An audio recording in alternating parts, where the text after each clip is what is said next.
back at you with another story problem video. So, today's story problem involves marbles. We need to make sure our bodies are ready, okay? So, feet need to be flat on the floor, backs up nice and straight, eyes on the speaker and ears open. I'm checking. All right, you guys are looking good. So, let's get into this problem, shall we? I'm going to read it to you 3 times, all right? Have those magnifying glasses up and ready to go. Aria had some marbles in a jar. She collected 11 more marbles. Now, she has 23 marbles in her jar. How many marbles did Aria have to start with? Aria had some marbles in a jar. She collected 11 more marbles. Now, she has 23 marbles in her jar. How many marbles did Aria have to start with? Aria had some marbles in a jar. She collected 11 more marbles. Now, she has 23 marbles in her jar. How many marbles did Aria have to start with? Okay, scholars, you know what time it is. That's right. It's time to mark up that problem. So, we're going to mark up this problem. Let's go through it. Aria had some marbles in a jar. What's important in that? Yes, exactly. The word some. Some is a very, very, very important word, right? We don't know how much some is. Exactly. And that's what we're trying to figure out in this problem, okay? So we're going to write it. We're going to underline it. Some. And what else is important here in this sentence? That's right, the word marbles, because marbles is our units, okay? She collected 11 more marbles. What's important there? Yes, the 11, gotta underline that, got to. 11 and then also marbles, because once again, that's our units. Now, she has 23 marbles in her jar. What's important there? I feel like there's a few things that we can underline. What are you thinking? Yeah, I can tell we're on the same page. Now, what can we underline here? Good. All right. So, we're going to underline the 23. We're going to underline marbles, because that's our units. And also the word now. Why are we underlining the word now?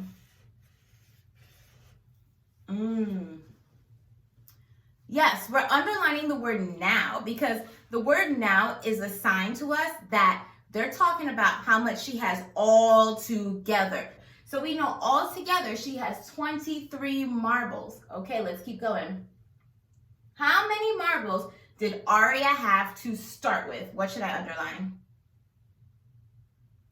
Good, we're underlining the how many marbles. And then start with.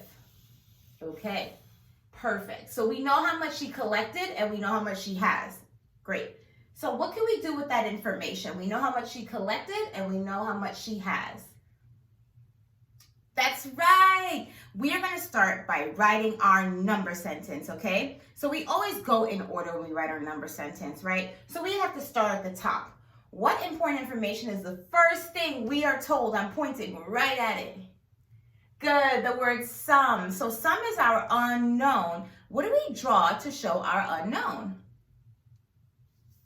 You got it. You have got it. We have to draw a box. So here is our box, and that represents the sum. Now let's keep going. Now we know that she collected how much more? That's right. She collected 11 more marbles. So think about that. 11 more. Are you telling me that more is also important? I agree. Let's underline that too. More is very, very, very important. So we know that she's not losing anything. She's gaining because she's collecting those marbles. So are we going to use addition or subtraction? Ding, ding, ding, ding, ding. We're going to be using addition. So, right. And we're using addition because we know that she's gaining marbles. How many is she gaining?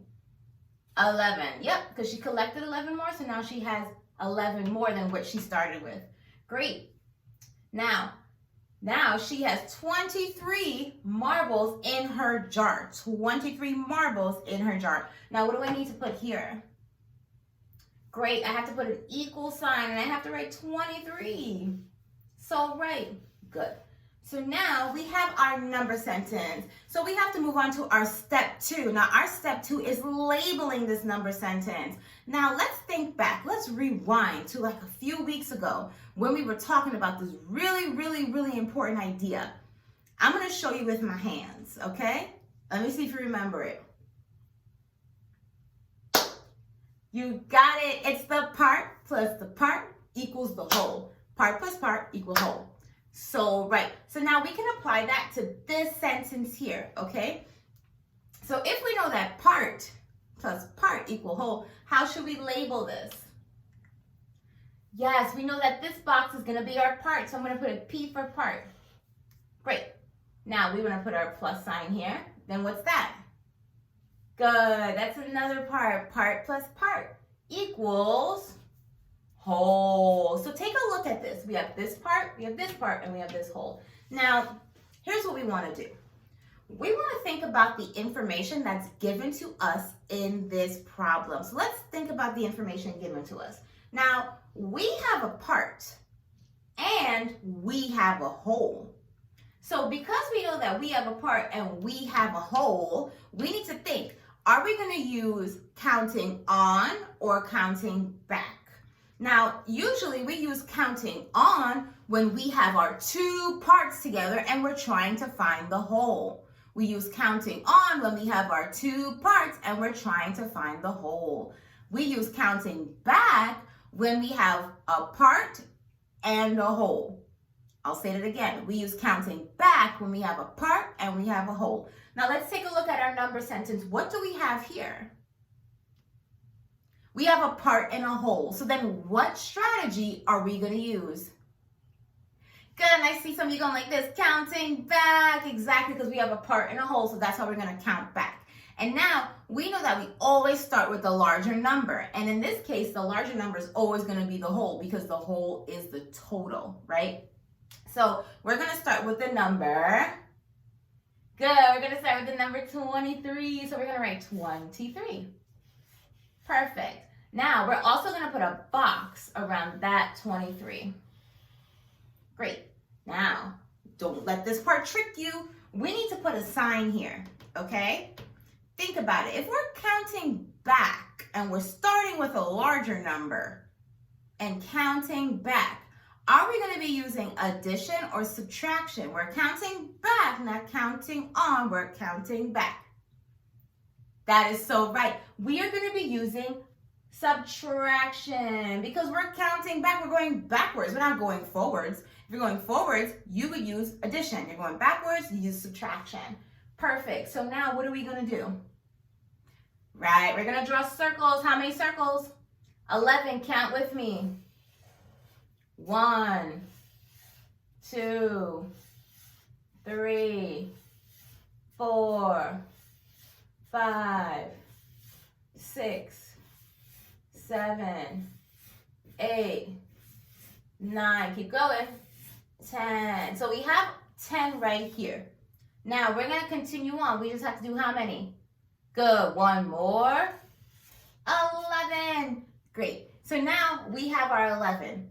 What happens next here?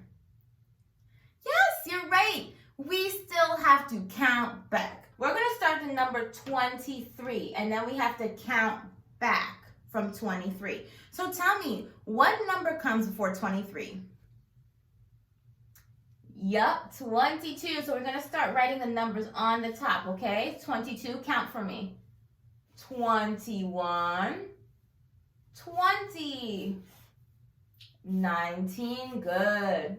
18, 17, 16, 15, 14, 13, and 12. Good. We have our 12. Miss Yearwood likes to double check. I always double check because I like to make sure my work is right, and I think that's a habit that you guys should also start to form. Always double check your work. because you don't want any mathematical errors. You don't want any simple errors that could have just been avoided. So I'm going to look at my numbers.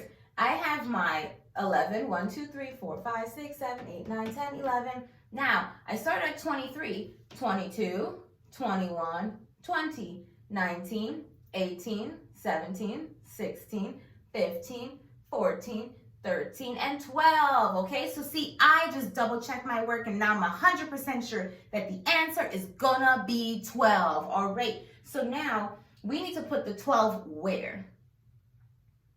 But first we forgot to do something. Yes, we have to write our units. That is so right. So what's our units? 12 marbles. You are so correct.